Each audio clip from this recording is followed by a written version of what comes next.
welcome to today's events. And I say events because actually we have sort of a double-header event for you today. Most of you are aware of the speaker that's coming to talk to us, as indicated by the projection.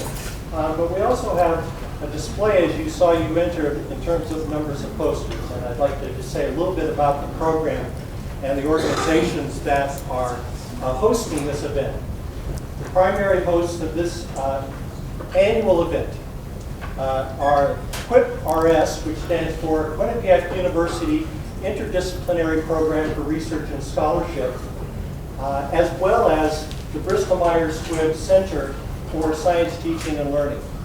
They've teamed up together to support an undergraduate research program that is largely our university-wide summer program in which our students actually conduct research alongside a faculty mentor and create something new. I think that will become apparent when you go look at their posters today.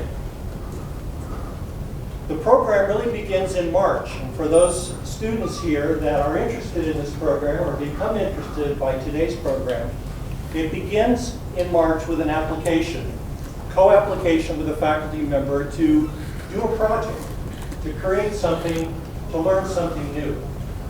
And about 15 of those applicants are selected to do an intensive 8-week summer program that begins really on the first day of summer session number 1.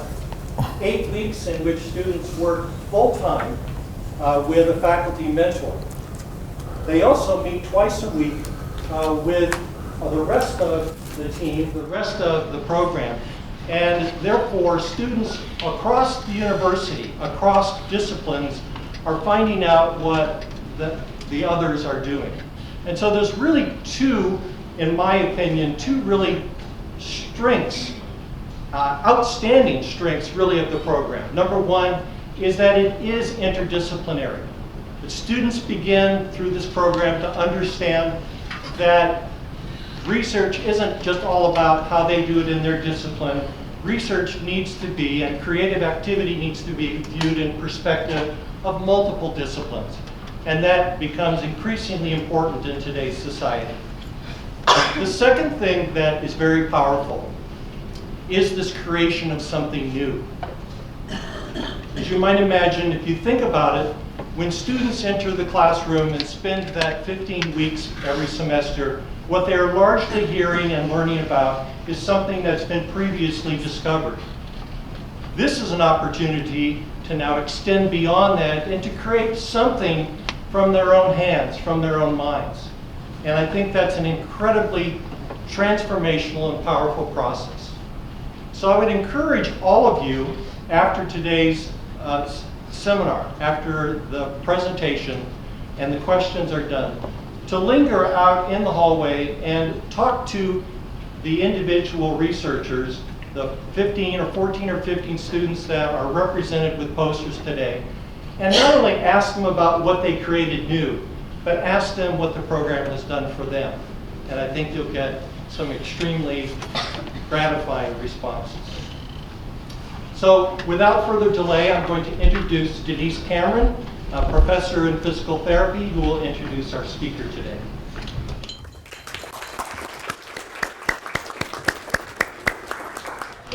Good afternoon. I have the privilege of introducing our speaker, Dr. Kelly Brownell. Dr. Brownell is the director of Rudd Center for the Food Policy and Obesity at Yale University. He is professor of psychology, epidemiology, and public health at Yale. Professor Brownell's work includes approaches to issues such as food and addiction, food marketing directed at children, and policies such as taxes on sugar beverages. In 2006, Time magazine listed Brownell among the world's 100 most influential people in its special Time 100 issue featuring those whose power, talent, or moral example is transforming the world. Dr. Brownell was elected to membership in the Institute of Medicine in 2006 and has received numerous awards and honors for his work, including Lifetime Achievement Award from the American Psychological Association, Graduate Mentoring Award from Yale University, the James McKean Cattell Award from New York Academy of Sciences, Distinguished Alumni Award from Purdue University, Lifetime Achievement Award from Rutgers University, and the Distinguished Scientific Award for the Application of Psychology from the American Psychological Association. He has served in a number of leadership roles at Yale, including Master of Film and College and the Chair of the Department of Psychology. And he has published 15 books and more than 350 scientific articles and chapters. One book received the Choice Award for Outstanding Academic Book from the American Library Association, and his paper on understanding and preventing relapse, published in American Psychologist, was listed as one of the most frequently cited papers in psychology.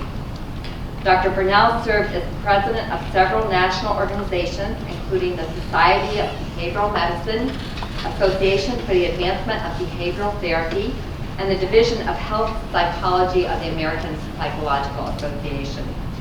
Dr. Brownell has advised the White House, members of Congress, governors, World Health and Nutrition Organizations, and media leaders on issues of nutrition, obesity, and public policy. On Saturday, it will be announced that he is the recipient of the Distinguished Contribution Award from the New England Psychological Association. Dr. Brownell's talk this afternoon is titled, "Is There the Courage to Change the American Diet?" Please join me in welcoming Dr. Kelly Brownell. Thank you very much. Thank you for the lovely introduction. It's really nice for me to be here. I gave a talk at Quinnipiac some years ago, and boy, has the place changed since I came and gave that talk. And you know, the university's been prospered in so many ways and has national visibility, you know, in new ways that it hadn't had before. So it's really nice to be here and to talk to you. I very much appreciate the kind introduction, and you reminded, when you're doing that, reminded me of how you can always be humbled no matter how good you feel about yourself. And that occurred when I got a phone call saying I was picked by Time magazine to be in their list of one of the world's 100 most influential people. And my first reaction was, get out of town. And my second reaction is, this is my college buddies playing a joke on me. And then, but then I found out it was real, and I went home and I told my family, and my daughter said, "You're not even the most influential person in our house." So, in any event, I'm very happy to be here and talk about the American diet. And the reason I use the word courage there is that there's some very powerful forces pulling the diet in the wrong direction. And when you take on a public health issue that has corporate interests involved, all of a sudden everything changes. And lobbying becomes an issue, science being funded by industry becomes an issue, and a lot of interesting things happen when you get into this domain that I'd like to talk to you about today. It was mentioned that I direct this center at Yale called the Rudd Center, and the reason I have our website circled down there is that we're very proud of our website, and it's rich with information on food policy issues. We send an email out every other week at no cost, of course, with breaking news on food and food policy issues. And we've also recorded, I think probably by now, about 150 podcasts with people that have come to the Rudd Center to speak. And these are people who range from attorneys to media celebrities, to authors who write a lot about food, like Mark Bittman and Michael Pollan and the like. So if you're interested in the topic, the website might be helpful to you. So I'd like to begin with this premise by Nelson Mandela that basically talks about how societies treat their children. And what does this reflect about a society? And if we look at American culture, there's some realities that are quite clear. Most everybody would agree with this point. And I think it's also safe to say that American children are being robbed of their future. You may have heard that today's generation of children is expected to be the first, and you would be included in this, not that you're children, but you would be included in this demographic. You are expected to lead shorter lives than your parents did. The first time in the nation's history that has been the case. What's driving that? Poor diet, physical inactivity, smoking cigarettes, a number of lifestyle things, and diet's right at the forefront of those drivers. So the question is, what sort of environment have we let people be exposed to, who's profiting from it, and what might be done about it? And I think you can look to certain players, and some of these are identifiable institutions, but some of them are just factors in the environment that have changed, almost without us noticing it, that could be looked to as responsible players for the problem. So today I'm going to try to accomplish several things. I'd like to put obesity in an international context, talk about a conceptual scheme that we use that we found very helpful. I'm going to talk about two particular examples that lead down some very interesting research roads and policy roads. And then I'd like to give you some examples of policy approaches as we end. If you look at what's going to be happening in upcoming years with the world's burden of non-communicable diseases, also known as chronic diseases, things that are not infectious by nature but afflict people because of lifestyle problems, some very interesting things come up. And I'm going to show you the increase in diabetes that's expected in the US, China, and India in upcoming years. Almost all of this is driven by obesity, or poor diet, physical inactivity, and then the obesity they cause. In the US, we're expecting this, which is a pretty discouraging number, given that we have very high base rates to begin with. But the numbers in China and India look like this. Now, who would have ever thought the day would arrive when overnutrition and obesity would be a more significant set of health problems than undernutrition and hunger in these countries? Well, that day has arrived. And when you see the populations, of course, of these countries are enormous. And so these sort of percentage increases are something to be quite alarmed about. And if you collapse data across all developed and developing countries, here's what you get. So most everybody would agree that poor diet, inactivity, and obesity are significant social problems in the US and essentially every country in the world. How do you go about addressing these? What would you do about it? If you were the czar of health in the United States, or you were the president of the United States, what would you do about these things? And there are lots of possible answers. You could try to educate people about healthier diet, being more physically active. You could try to change institutions people exist in, like schools and workplaces. You could try to change the food environment. There are lots of different things one might do, all of them potentially being effective, all of them potentially being ineffective, and it's interesting to sort through how you'd approach this. So one thing that we've adopted that helps us a lot is a conceptual scheme based on a concept of defaults, and I'll explain that in just a minute. Generally, the United States, when you have a health problem related to behavior, so let's say AIDS is related to sexual behavior, you have alcoholism related to a set of behaviors, tobacco, just all these sort of things, including obesity is related to behavior. Generally, our country starts by hoping that something can be given to individuals or done to individuals so they will change their behavior and in turn disease rates will go down. So we usually think we can give people knowledge or we can give them motivation somehow, and that will lead to less of the problem. So our general starting point is to educate and implore with these things. Now, time and time and time again, we have found as a country that this doesn't work, and that you can't do enough of it, nobody has the money to pay for it, and education programs tend not to be very effective in the first place, but we keep trying and trying and trying, and then we finally decide that we're not getting too far with this and we need to take a different conceptual approach. Now, in the case of obesity, you can also medicate and operate, and the hope is that this leads to less of the problem. But if you look at trends over time, the numbers have been going up and up and up, even though we've been doing these things for years. Now, this premise that giving people knowledge will lead to behavior change is a completely testable one. But let's look at some data that address this. Behind these orange boxes, you're going to see the percentage of people in the United States getting the recommended levels of physical activity. And this is plotted from '86 to 2000. Now, during that time, a lot happened. There was a Surgeon General's report on exercise. The CDC released exercise guidelines, exercise devices all over television, health clubs. There really can't be many Americans who who don't know that it's a good idea to be physically active. But let's see what the numbers look like. Not a strong argument for increasing knowledge of physical activity. Now, these numbers are discouraging in two ways. They're completely flat, but also they're very low, even though people know it's a good idea to be active. So maybe something more needs to be done. Well, maybe we're doing better with diet. Percentage of adults getting the recommended fruit and vegetable servings every day. You see what that looks like. Maybe we're doing better with the diets of our children. The numbers look like this. So by any definition, you'd probably want to start over and figure out a different way to address this problem, because we're just not getting the job done using our traditional approaches. So if you look at what we're doing now, we're educating and imploring, hoping that will work. But what if we wipe the slate clean and start with a whole new conceptual view? And instead of focusing on the individual as the end point, we focus on the conditions that precede the individual getting involved in a decision in order to create healthier opportunities for people and decrease things that might be driving unhealthy behavior.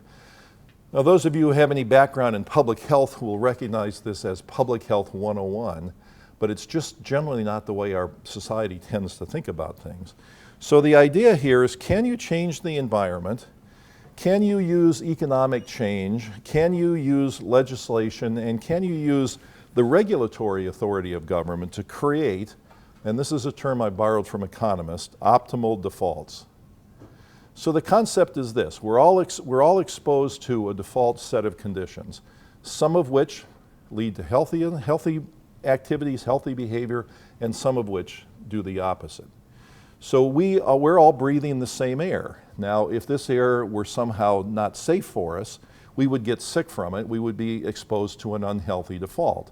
Now, you could have bad air in this auditorium and ask us all to wear masks and deal with it at the individual level, or you can just create a safe environment. The same is true for water, and you can go on and on and on. There are so many examples of this in public health. We required the children get immunized before they go to school. Now, you could say, let's don't require it because it's big government, it's big brother, it's nanny state sort of thing, and then just count on parents to do it voluntarily, and you'd have a public health catastrophe in a week. You could hope that people drive the speed limits, or you can enforce the laws and put airbags in cars. There's just example after example like this in public health. So do these things apply to food? Well, they sure do. For example, if you have crummy food in schools, kids will eat that food. It'll lead to poor health outcomes. If you remove the bad food in schools, kids will eat less bad food in school, of course, because that's the default set of conditions. They don't overdo it later on to make up for what they missed in school, and their diets improve. So that would be a better set of defaults. So you could go into the schools and try to educate kids one by one that they should eat a healthier diet, which would be great if anybody had enough money to do that on a big scale, or you can change the conditions that are affecting the behavior in the first place. So can we do things to create optimal defaults? And hopefully there will be less of the problem. Now, I'd like to give you several examples of how powerful defaults can be, one from economics and one from health. Economists have looked at people enrolling in pension plans. So these are retirement plans. So when you get a job, some of the money is taken from your paycheck, invested. You're not allowed to use it until you retire. And most people consider this a social good because you're investing in your future, you're using the money wisely, and the government then doesn't have to pay so much for your older years. So enrollment in pension plans, most people think is a good idea. But employers do it in two different ways. In some employers, you're not enrolled in a pension plan by default, but you can opt in. You're given the choice of opting in. The other set of employers do it in the reverse. You're not enrolled, you are enrolled in the pension plan as the default, but you're given the choice of opting out. So the employee has the same set of choices. They can be in or out quite freely, but the default makes a big difference. And here's how much of a difference it makes. 50% enroll if the default is not the optimal one, and if you simply change the default, you get double that number, nearly 100% enrollment. So again, you can say, well, let's not get involved in this. and have the wrong default, and maybe we can hope people do the best, and we can give them some brochures or send them an email urging them to join the pension plan, and then you get 50%, or you can just change the default. Costs nothing at all, and look at the difference. And here is a really remarkable example. The percentage of people in countries who agree to be organ donors, in this case, European countries. Now, to the left of the white line there, I don't know if you can read the names of the countries along the bottom, there are 4 countries, Denmark, Netherlands, UK, and Germany, that use the US model, where you're not an organ donor by default. But when you get your driver's license, you can opt to become one, but you're not the donor by default. And you can imagine what's coming to the right of that line, a series of countries where you are an organ donor by default, but you're given the choice of opting out. So again, same set of choices under both set of circumstances, but let's look and see what the numbers show. Using the US model, this is the percentage of organ donation in the population, and if you change the default, you get this. Now, there's no way to describe those numbers other than breathtaking. If you had, in Austria, for example, 99.98% of people are organ donors. Now, if you had the reverse default and you wanted to get there through education and imploring people, and somebody gave you $1 trillion to do it, you could come nowhere near that percentage. Or you can do something that costs nothing at all. So you obviously get the point that there are sometimes you can change things in the environment and affect large numbers of people at the same time, whereas individual-oriented programs have their limitations and effectiveness. But the major question is who would pay for those programs to do them on a broad scale. You have pockets of things going on, but nothing's being done on a broad scale. So what are the food defaults we are exposed to? Well, I think they're nothing short of disastrous. And this is just a beginning list of some of the factors that are driving unhealthy food. Now, when I was a boy, Coke came in an 8-ounce bottle. Pepsi came in an 8-ounce bottle. Now the default is that 20-ounce bottle. Now, were we dehydrated when I was kids? Do you need triple? Do you need triple the number of calories in something like that? Why have the companies increased the portion size so much? Pretty clear answer. Profit margins go through the roof. The extra cost to them of the extra plastic in that bottle and the extra liquid is almost nothing. As a consumer, you're willing to pay much more than that and still think you get any bargain. They cash in, you lose. So there's an economic model that's built into the way the modern food environment is structured. In my high school, I don't think there were any soft drink machines at all. Now high schools can have 15 soft drink machines. And this is just an example of how things have changed, but there are lots of them. And there's some amusing examples of suboptimal defaults, unhealthy food that people are exposed to. Somebody sent me some photographs from the Indiana State Fair where they have things like this. Chocolate-covered bacon you can get there. I don't know if you've ever had that. And check this one out. Deep fried butter. How's that? Deep fried butter. And then, not to be outdone, you can get deep fried Pepsi. And look what happens if you eat that stuff. You get that big white spot right on your face. So this is not good.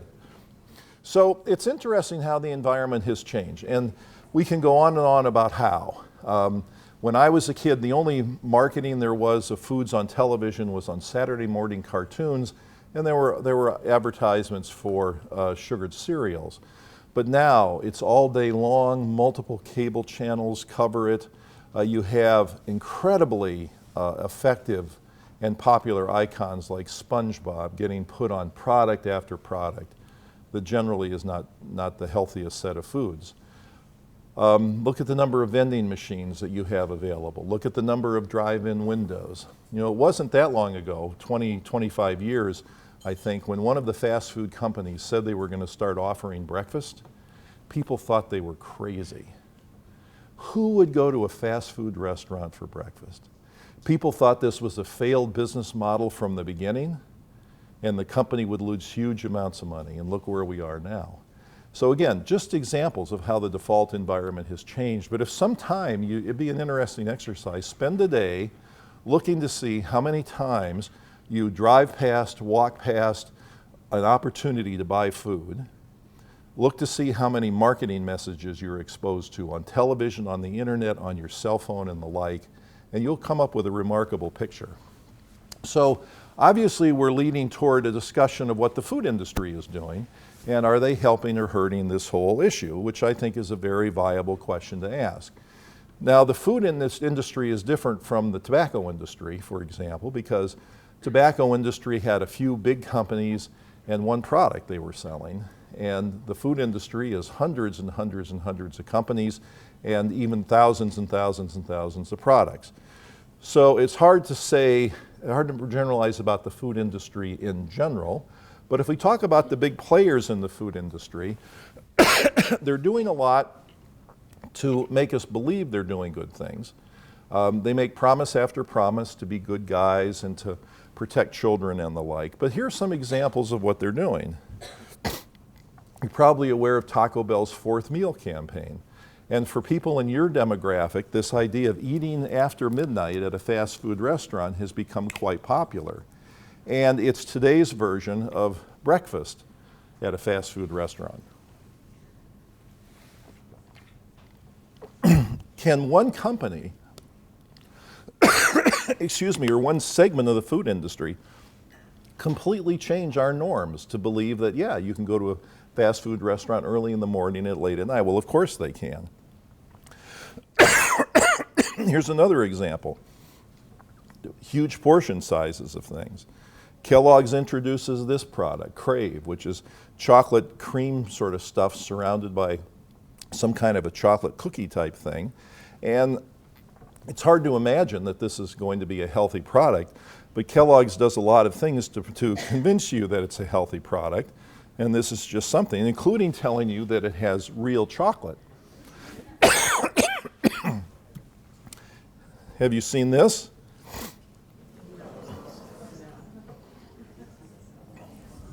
And then Pizza Hut has this pizza, and guess what's baked into the crust that surrounds the pizza? No, cheese is old school.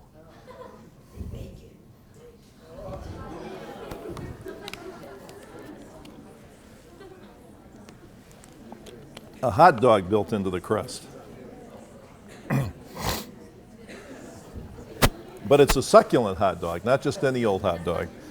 Now, what happens when our body, when our physiology, our biology gets exposed to these kind of foods?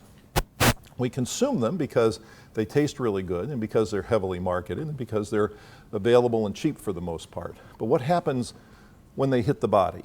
Well, that becomes an interesting question. And there is a body of research now.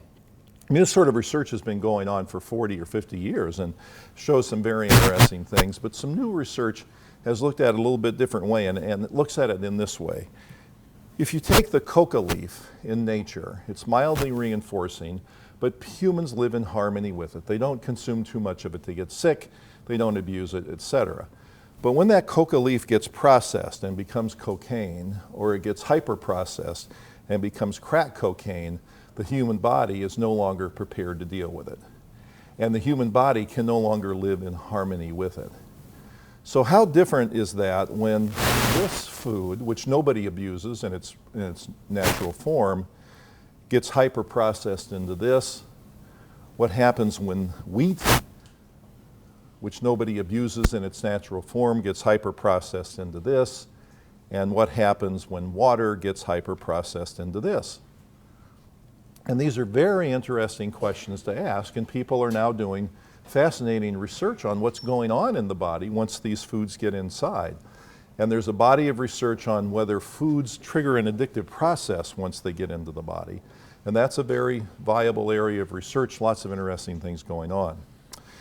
So one of the most pernicious forces driving the population to unhealthy eating, at least in my mind, is food marketing.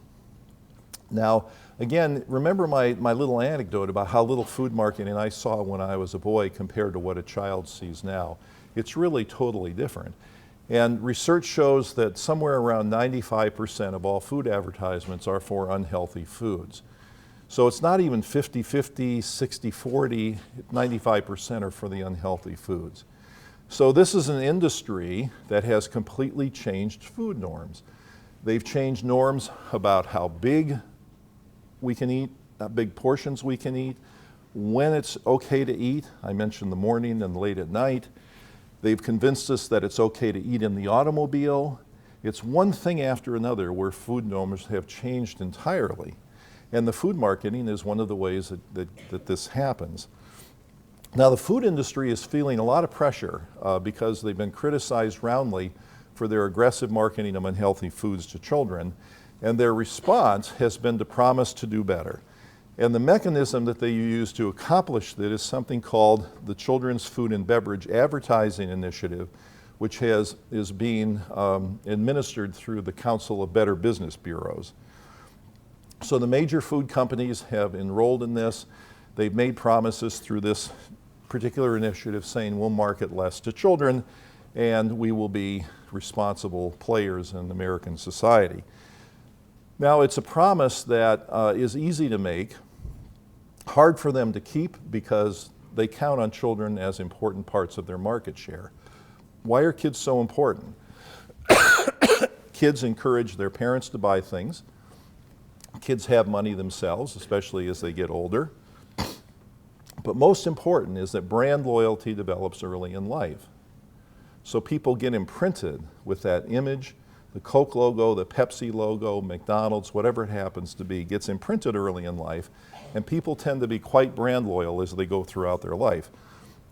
The other reason it's easy for companies to make these pledges is that it costs a lot, and it's a lot of work to find out whether they're actually holding true to their promises, because you have to do very expensive research.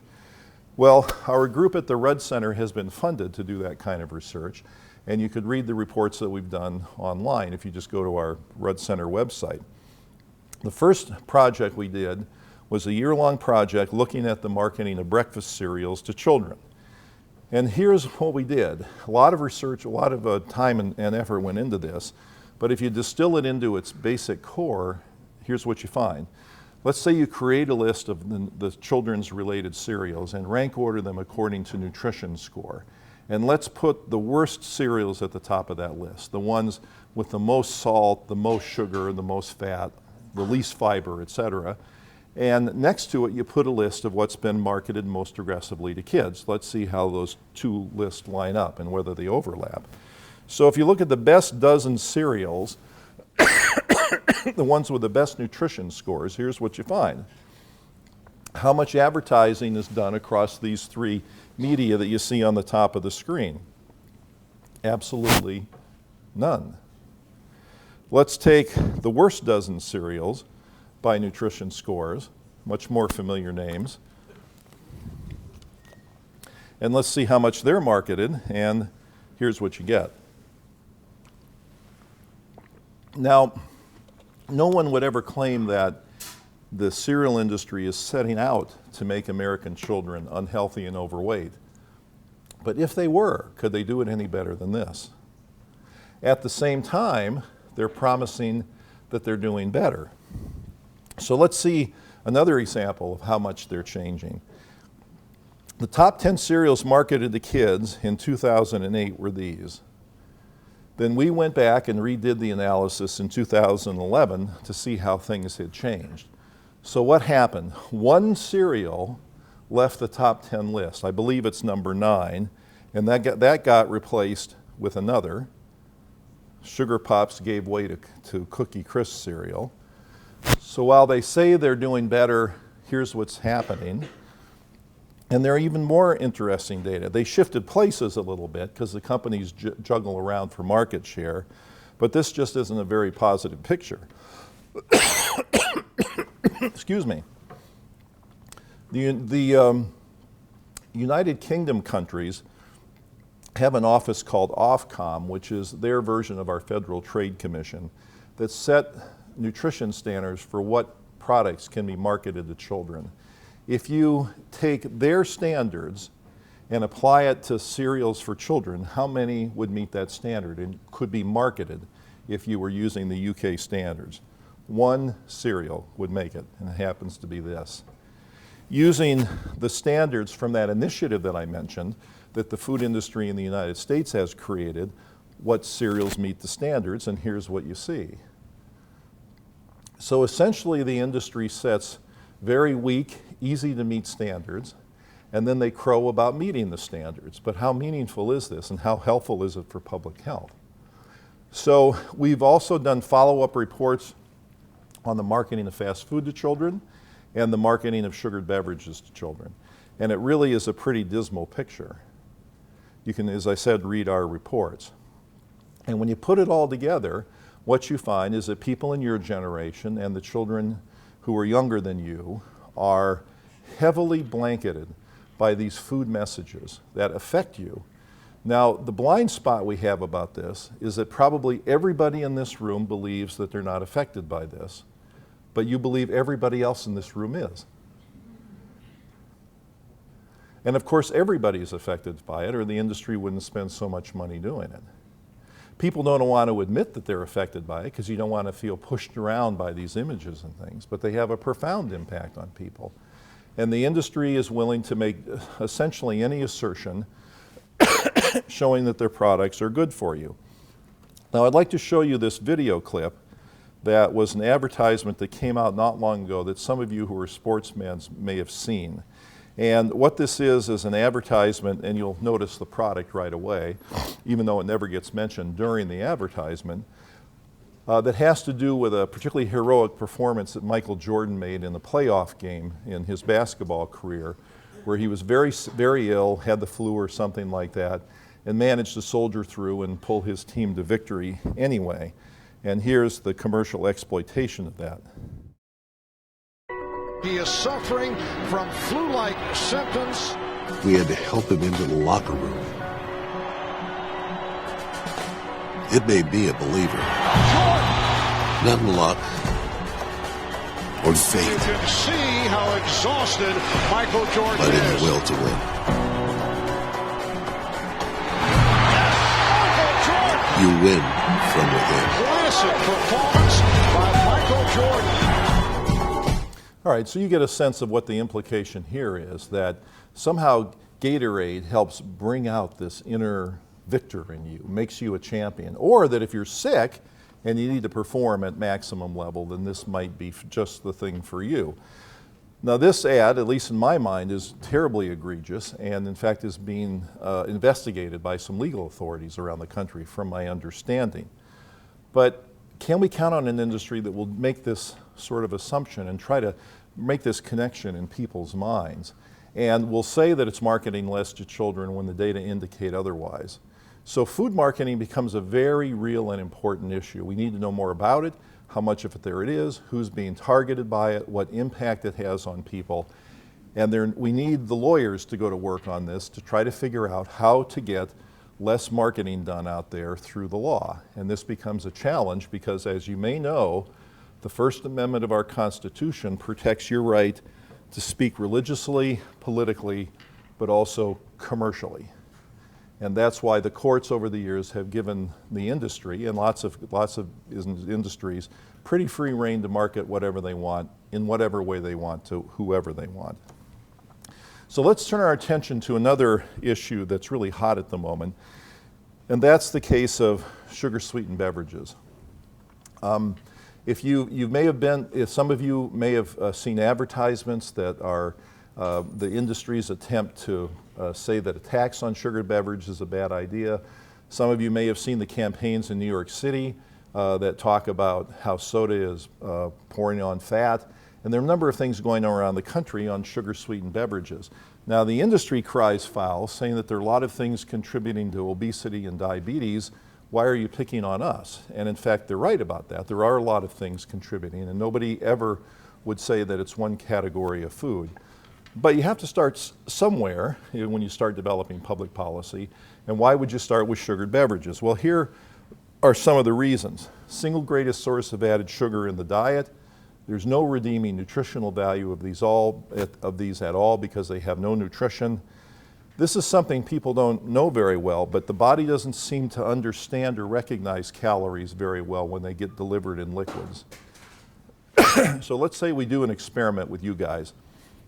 say we divide the room exactly in half, and this half of the room, on a given day, you get your normal lunch, whatever that happens to be for you, but you get an additional 200 calories. You overdo it by 200 calories. And those calories come in solid food. It could be pizza, donuts, ice cream for that matter, but it's a solid food. You guys get your traditional lunch, you overdo it by 200 calories, but you get it in a beverage. You get it in a sugar-sweetened beverage. And then we follow you to see what you do spontaneously in subsequent meals or in subsequent days to see whether your body understood that you had this 200-calorie excess and you knowingly or not, cut back in order to compensate. This side of the room will do better than this side of the room will. And so there's something very special about calories that get delivered in liquids. And the percentage of calories that people get from liquids has gone up and up and up over the years. So this is a big concern. Possibility that sugar acts on the brain, much like traditional substances of abuse. There's the addition, gratuitous addition, in sometimes very large amounts of a known addictive substance, caffeine. And then, I think, clear proof of harm. And then the physiologists have worked out how sugar-sweetened beverages are contributing to bad health outcomes, and you get a picture that looks like this. So the pathophysiology of this relationship has now been worked out. So sugared beverages are a clear problem. And the question is, what do you do about them? Well, there are a lot of activities going on around the country, as I mentioned before. Taxes being proposed in a number of places, restrictions on marketing, science and news reports on how bad these are as actors, school changes, municipal facilities like Boston. The mayor has declared that they won't sell sugar-sweetened beverages in municipal properties. There are attempts to regulate the practices of the industry. Hospitals are kicking out these beverages, lots of education campaigns. And what hasn't been done yet, but I suspect will at some point, is litigation in this arena. Now, our own group has focused a lot on the issue of sugar-sweetened beverage taxes. Now, why would we do this? Nobody likes the idea of a tax, of course. What we proposed is particularly a 1 penny per ounce tax on any beverage with added sugar. Why in the heck would you think about doing this? Well, tobacco is a great example. The single greatest public health victory of the last century was the number of people who don't smoke now who did before. So it's less than half of the number of people who used to smoke several decades ago. And you can count the number of lives saved in the millions from this. And the most impactful thing of all the things that were done to stem the tide of tobacco were high taxes on cigarettes. Other things mattered, but the high taxes were the most effective. So we've been talking about this issue for about 20 years, but in 2009, I wrote several papers with colleagues on this to discuss this issue of sugar-sweetened beverage taxes. Now, this was a paper I wrote with Thomas Frieden, who at the time was the health commissioner of New York City, and he's now the head of the Centers for Disease Control in Atlanta. We followed that with another paper with a different series of colleagues making both an economic case for a tax on sugar-sweetened beverages. Now, one of the advantage to a tax, if you have a penny per ounce tax, it's expected that it would decrease consumption by about 20%. And you can calculate the number of fewer cases of diabetes from that. People are working on how many fewer heart attacks there would be, et cetera. So there would be clear healthcare savings that would come to all of us because we're all paying for the healthcare cost in one way or another. But also these taxes raise a lot of money. And if you do good things with the money, like nutrition programs for kids, let's say, then you get even a magnified effect of the tax. And let's just pick a state at random and look at the revenues here. So using Connecticut, if we had a penny per ounce tax in Connecticut on sugar-sweetened beverages, this is the way the numbers work out, and these are all from our website. But the bottom line is $145 million a year. So you'd reduce healthcare costs that we're all paying for, and it would raise this amount of money that hopefully then could be used for good causes. So that's one of the reasons why we believe strongly in a tax. Now, I'd like to end with making two observations. One is that I think the largest shame of all of the food industry is the colonization that they're doing of the developing world. You may know that because so many fewer people are smoking in the United States, it's still true that the tobacco companies are making more money than they ever have. Why in the world? Well, because in some developing countries, 80% of adult males are smoking. They knew that they were going to get hammered by public policy in the US. They aggressively went after the developing world, and the exploitation and the damage to health that's created in those countries is unspeakable. Don't you think the food companies see this coming in the US? How much longer are people going to be eating McDonald's to the degree they are now? How much longer are we going to be drinking as much sugared beverages as we do now? Just a matter of time until those numbers start to go down, and then probably go down pretty fast. So what do? They follow the tobacco industry script, and they go into the developing world. And you see these kind of statements from the companies about how they're growing. And then you see statements like this from the CEO of Coca-Cola. So these things are pretty discouraging. But on the other hand, there is encouraging news because some interesting parties are paying attention to the obesity issue. And I'd like to give you one example as I end. You all know that Michelle Obama is involved in the Let's Move campaign. That has made a real difference. It's brought a lot of attention to the childhood obesity issue. She's a passionate, articulate, educated, intelligent person who cares deeply about the topic. And what work the White House has done has been very helpful.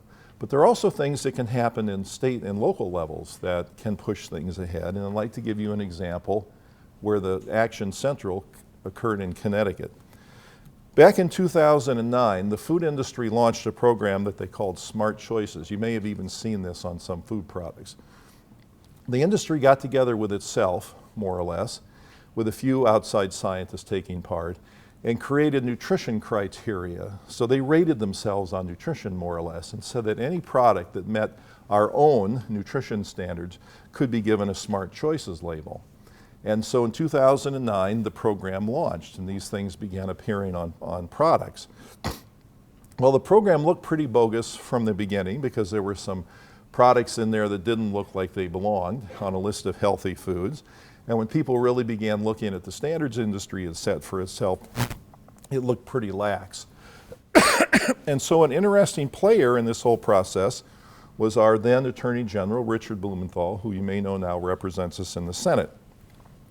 When the program launched, products like these could get the Smart Choices label. And so officials began looking at this and thinking, well, this really isn't very good for public health.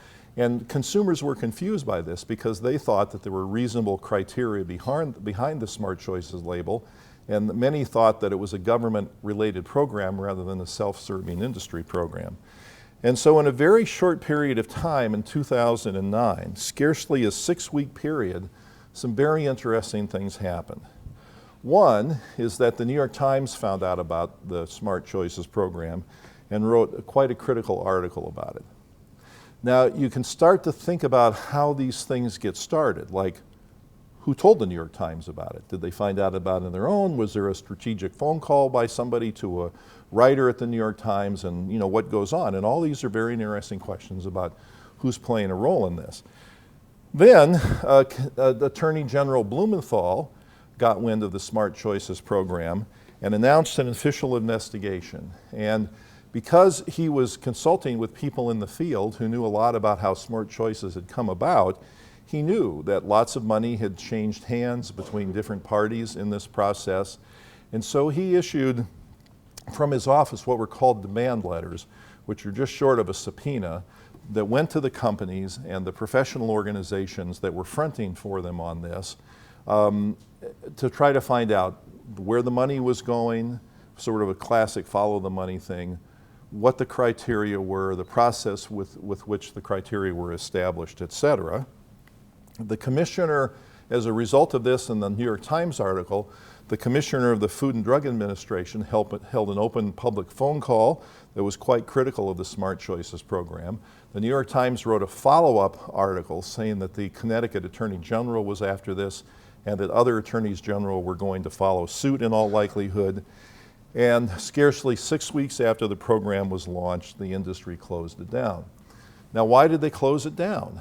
Not the threat of legal action by the Connecticut Attorney General, because they could have stalled it in the courts long past the shelf life of this program, and they then would have moved on to something else.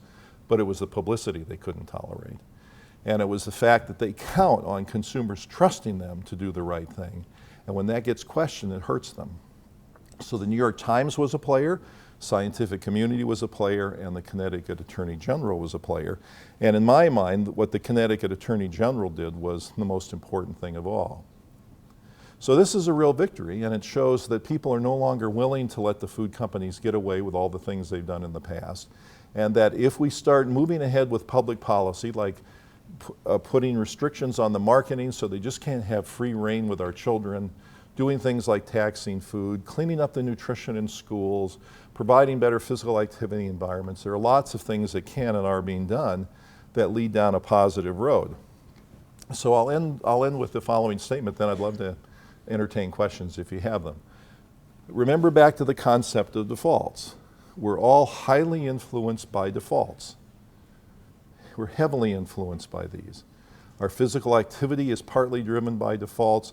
Our diet is very heavily driven by defaults. And if we let an environment take shape in our country that provides unhealthy defaults, we can't be surprised when people respond to that environment and then get sick as a consequence. So the question is, can we wrestle control of these defaults? Is there a role for government to play here? Is this an area where we'd like to give government permission or even the mandate to go in and do things like clean up the nutrition environment in schools? Or should we stand aside and just let capitalism go its own way? Everybody will answer that question in a different way. Some of you will believe one thing and some of you will believe another. But we're getting to the point where we all have to make that decision, because this is on the radar of our policymakers. It'll start to become an issue when people get elected to office, something very visible the White House has done, for example. And so you're all going to be in a position where you can get involved in this issue if you care to, or you're going to vote on the issue as you go ahead through your life. And then you become a political player in that sense. And I'd just like to finish with this following statement. Never underestimate how much impact you can have as an individual. When I was talking with Attorney General Blumenthal, he said sometimes 4 or 5 phone calls to his office started to look like a trend and would get them to pay attention to an issue. How hard is it to get 4 or 5 people together to make a phone call? You may not even know who represents you in the Connecticut legislature. Those people will make a difference in state laws. You can talk to them, you can call their office, you can work with them, and they very often will get engaged in a topic that they weren't thinking about before, just because some committed group of people have come forward to say, this is something we think is important. So individuals really can make a difference. As you become parents, you can lobby, agitate for better physical activity and food environments in the schools. There are lots of things you can do. So never underestimate how much difference an individual can make. There was a famous quote by Margaret Mead to this effect. And I've seen it happen in real life. So a lot of good things are happening, great reasons to be optimistic, but there's still a lot to fight about, and that's why we need courage, passion, and determination to deal with this problem. Thank you very much.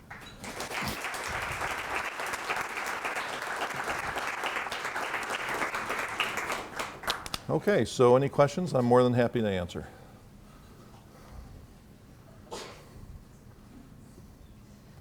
Now you're not going to leave me, you're not going to make me go away saying this is the shyest group of people I've ever spoken to. Okay, in the back. Go ahead. Is there any current talk, rhetoric about the farm and food bill that makes you Yes. happy? Yes. Some of you may not even have heard of this piece of legislation called the Farm Bill, but it's an absolutely massive piece of legislation that gets reauthorized every 5 years. And a lot of our food environment is driven by it. The biggest part of the Farm Bill are the food assistance programs like food stamps, now called SNAP, and women, infants, and children programs and the like.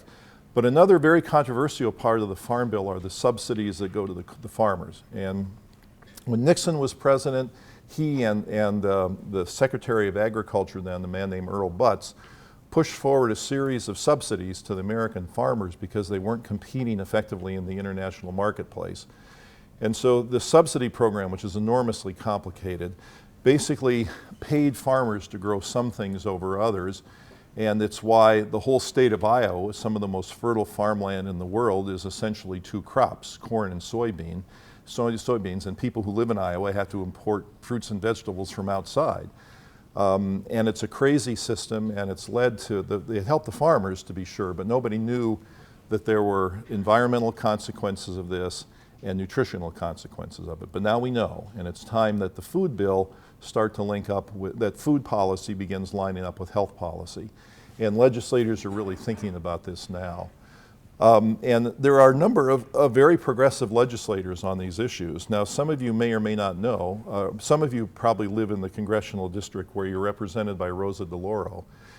In my mind, she's, of the whole House of Representatives, the most effective and progressive person on these nutrition issues. She's done absolutely wonderful work, and she's incredibly passionate about it. So she's a very important ally in Congress.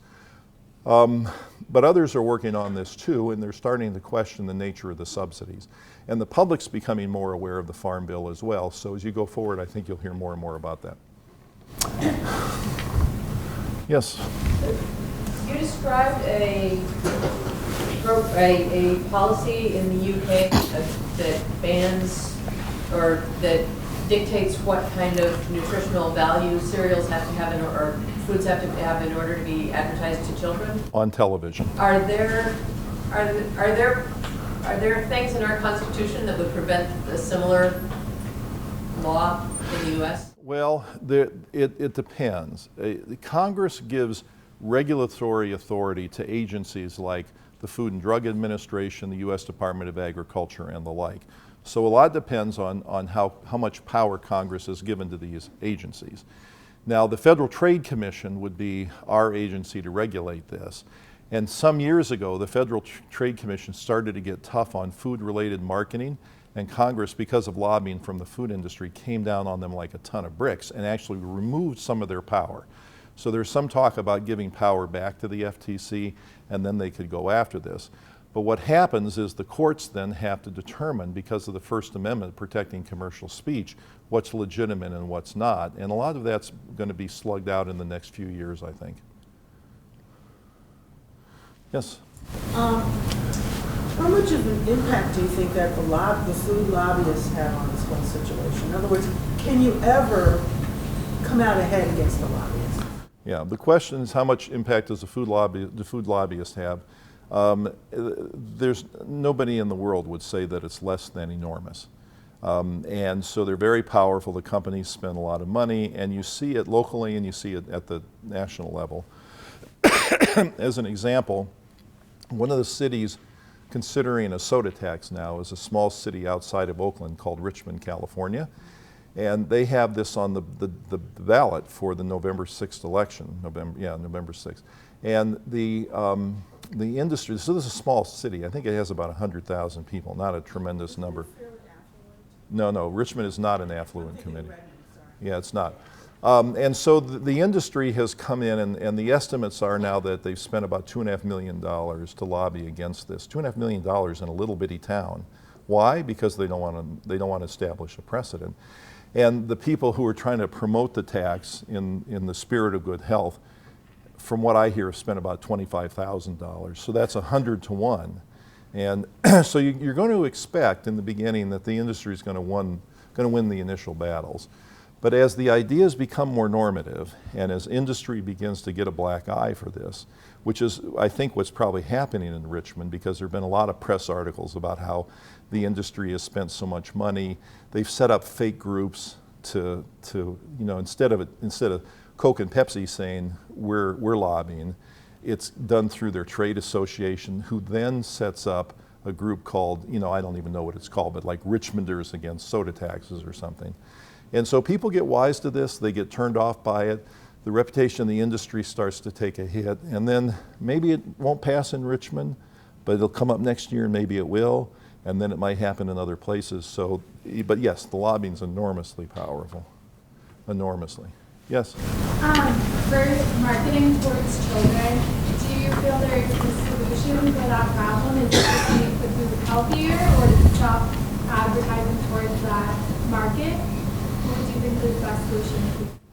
Well, there could be bottom-up or top-down solutions. Top-down solutions would be things like the Federal Trade Commission regulating it, but there can also be bottom-up solutions. If enough parents get riled up about this, then they can really take action and put a lot of pressure on these companies, because the parents are the ones who are buying these things.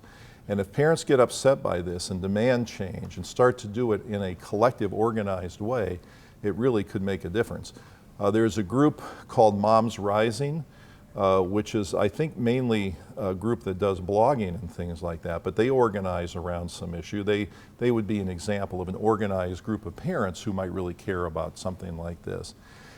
And if you get sort of the industry pinched between the top-down and the bottom-up things, then they would really have no choice but to change. And at some point I could see groups boycotting certain companies because they're doing unhealthy marketing practices. A lot could happen as time goes forward. We're beginning to see early signs of it now, but it needs to be accelerated. Yes, sir. Is there any legislation that can make fruits and vegetables more available and less expensive than Big Macs? Yes. Well, one of the ways to make them more available, well, there are a couple of ways. One is you could change subsidy policy so the corn and soybean farmers aren't getting the support, but the fruit and vegetable farmers are. That would be one way to drive down the cost. And another, it would be to use the revenue from a tax to accomplish that. If you tax soda, that $145 million in Connecticut, what if you put that toward a subsidy for fruits and vegetables, especially for people in underserved areas? Wouldn't that be a socially good thing to do? And so yes, people are starting to talk about that. Yes? How do we get people to exercise more? Well, we work more on diet than we do on exercise, but if you want to learn more about that, there's a wonderful group that's headquartered in San Diego called Active Living Research, and they're doing a lot of work on what they call the built environment, but it's the same set of default conditions. So for example, they look at the way cities are laid out and towns are laid out, and with the suburbanization of the United States, you end up with these communities with cul-de-sacs and places where people can't walk to their neighbors, and there are fences and things like this. So going back to the old grid thing with stores and shops mixed into the neighborhoods is a good way to get people out walking. Putting PE back in the curriculum in schools is an obvious thing to do as well. And people are doing very clever things. There's a colleague in California who's done this really innovative program called Instant Recess. And what they do is they get kids up and being active right in the classroom rather than having to partition it in a certain part of the day. So, and you can even do it in clever ways, like kids are learning math. You can get them jumping up and down and walking around the room and stuff like that while they're counting. And so there's all kinds of interesting stuff that's being done on the physical activity front. But active living research would be the place to look for, I think, the most innovative stuff. Okay, yes? If some of the suggested solutions are taxes and legislation imposed on people, how are people supposed to learn to make healthy and responsible choices for themselves? Okay. So there are a couple of answers to that. And it's a very important question. One is that sometimes attitudes and behavior change follow changes in the environment. Like if somebody, let's say you're a corporate executive and you're saying, how can we get people to think that it's okay to eat fast food after midnight? You train them, you create the environment, you do some marketing, and then all of a sudden the norm has changed. So there's no reason we can't have norm change going in the other direction. And it will probably have to include some education, of course, but the environment's going to have to support it. And so that combination of some education but a lot of environmental change is what I believe is most likely to be effective. And then attitude and behavior change will often come from that. And again, people know the rudiments of healthy living. You know, how many Americans don't know it's a good idea to eat fruits and vegetables, or to eat less junk food, or to be physically active? Then there's a lot of complex information that can be right behind that, but the basic rudiments are out there already. And so the question is, how do you create an environment that promotes that from occurring?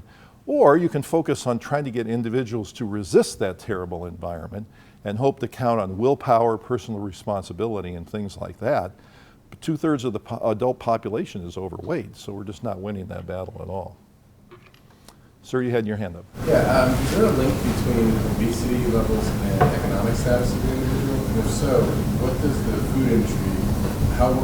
food industry play? Okay, good question. If you couldn't hear it, it was whether there's a connection between social class and demographic variables and rates of obesity, and the answer is yes. You get what's called a gradient, where the highest levels of obesity are in the poorest parts of the population. Lots of reasons proposed for that, but among them are that in lots of neighborhoods, poor people don't have access to healthy foods. And then there are issues that it's hard to be physically active because safety concerns in some of the neighborhoods and things like that.